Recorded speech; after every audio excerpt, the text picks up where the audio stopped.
Let's talk about the brain and the gyrus and what we need to know about the brain for this test.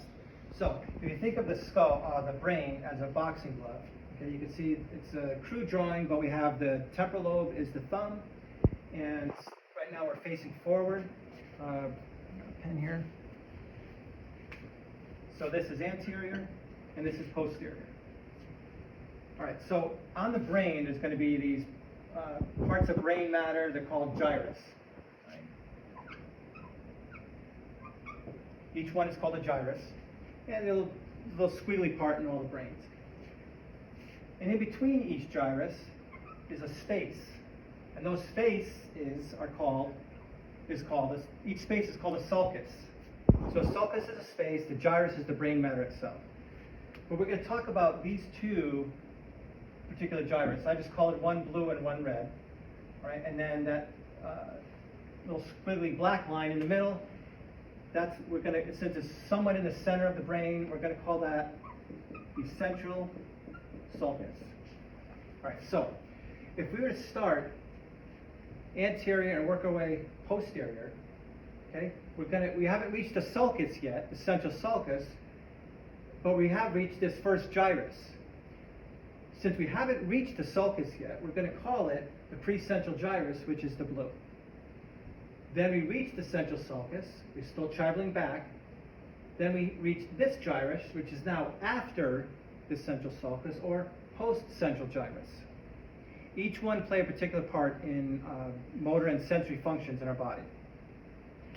All right, so just like the motor in a car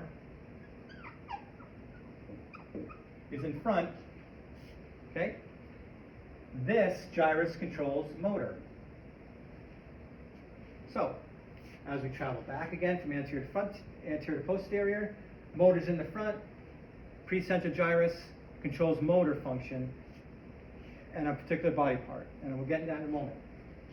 The postcentral gyrus is sensory. Okay, so since in the brain, the right hemisphere controls and hemisphere meaning that the cerebrum is here, together with one hemisphere, making up a sphere, and the right side controls the left side of the body, for whatever, and the left hemisphere controls the right side of the body. So, if you had, and on this gyri, or gyrus, however you say it, we're going to put leg, arm, and hand.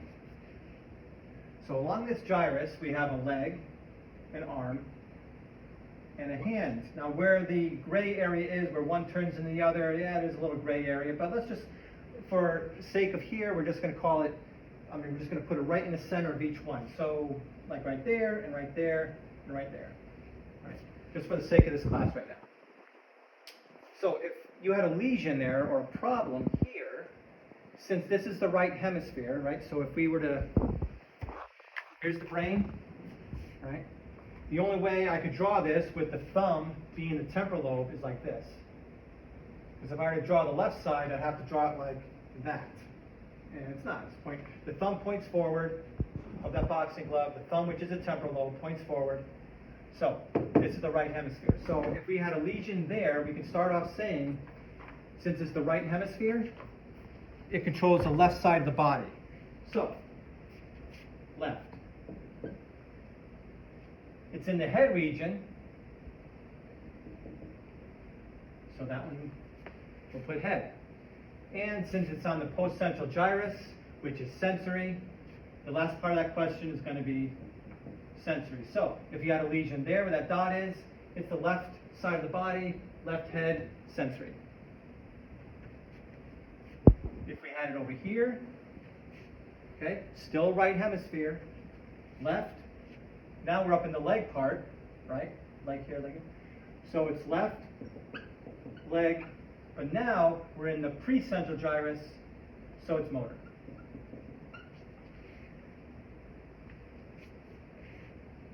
Okay, so one more time, from anterior to posterior, anterior to posterior. We're traveling along.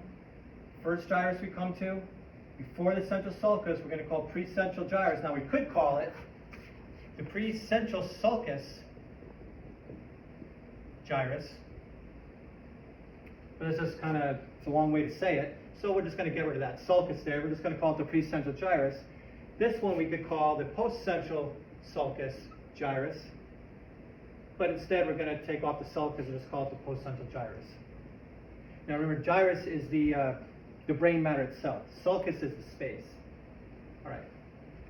Then, so we're traveling back, motor, then we hit the central sulcus, then after it, postcentral, is the postcentral gyrus. And again, don't forget, the right hemisphere controls the left side of the body, left hemisphere controls the right side of the body, so that's the first part of that question.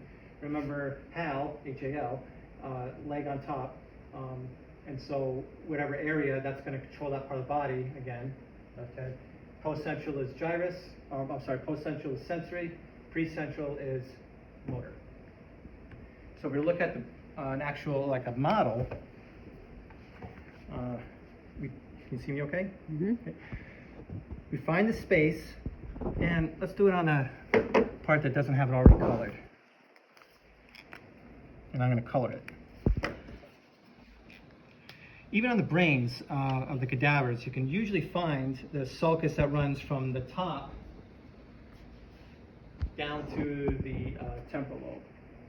So we're going to look on this, and we can see a bunch of sulcus. Like this one starts but ends. This one starts but kind of it ends here, but it also ends there. But if you look, this one here, and I'm going to draw it in, goes all the way down. So that is the central sulcus. I'm going to call it blue for motor. All right. So once again, this is the right hemisphere. Okay. So start anterior to posterior, and you can see this gyrus right here. See it. Look at the other one. See how it kind of just doesn't do anything. They're just, I mean, they control a bunch of stuff, but that's neurology. That's Dr. Walker's field. Here we have a gyrus that's before that central sulcus, so precentral gyrus, or precentral sulcus gyrus, but drop the sulcus.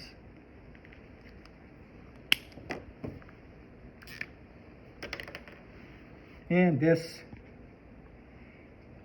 is the postcentral gyrus. Okay, so back to front, hit the motor. Motor's in the front of the car, so you can remember that the motor is in the front part, the gyrus.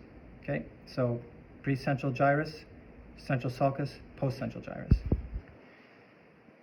Right hemisphere, so if it was a problem right here, it would be controlled, you would have a problem with your left side, leg, and sensory.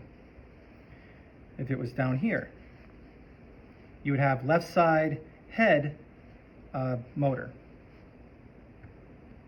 All right? And don't forget the lobes are named for the, the bones are named for the lobe that they cover. So we have the frontal bone up here because the frontal lobe is underneath. Temporal bone is over here because it covers the temporal bone over, or temporal lobe here. Just for the heck of it, since we're here, two hemispheres go together. In between both hemispheres is a huge sulcus, and since it's a huge sulcus, we're going to call it a fissure, and this happens to be the longitudinal fissure right there. And that's it.